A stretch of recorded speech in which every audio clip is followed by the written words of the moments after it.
তোমরা হয়তো তোমাদের আশেপাশে এমন অনেক মানুষকেই দেখেছো যাদের মধ্যে সত্যিই খুব ট্যালেন্ট আছে বা কিছু করার মতো পোটেনশিয়াল আছে। হয়তো সে মানুষটা তুমিও হতে পারো, কিন্তু তবুও তারা কিছু করতে পারে না। কেন জানো? কারণ স্বপ্ন আর দায়িত্বের মধ্যে তারা বেছে নিয়েছে দায়িত্বটাকে। তারা চাইলে তাদের স্বপ্নটাকে বেছে নিতে পারতো, কিন্তু তখন আবার হারিয়ে যাবে মা, বাবা, পরিবার আর তাদের সমস্যা। দেখো, জীবনটা আসলে হচ্ছে একটা যুদ্ধ, যার মধ্যে দুটো লেভেল আছে, ইজি আর হার্ড।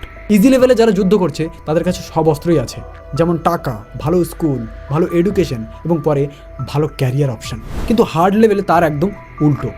যতটা টাকা থাকার দরকার ততটা টাকা তো লোক দেনা পায়, আর টাকা ছাড়া ভালো এডুকেশন প্রায় অসম্ভব, আর এডুকেশন ছাড়া ভালো ক্যারিয়ার অপশন সেটা তো ভুলেই যাও। এরকম সময় হার্ড লেভেলের প্লেয়ারের কাছে শুধুমাত্র তার শেষ অস্ত্রটাই বেঁচে থাকে, তার নিজের ট্যালেন্ট। আর সেই ট্যালেন্টটাকেও তাকে ত্যাগ করতে হয় তার দায়িত্ব পালন করার জন্য।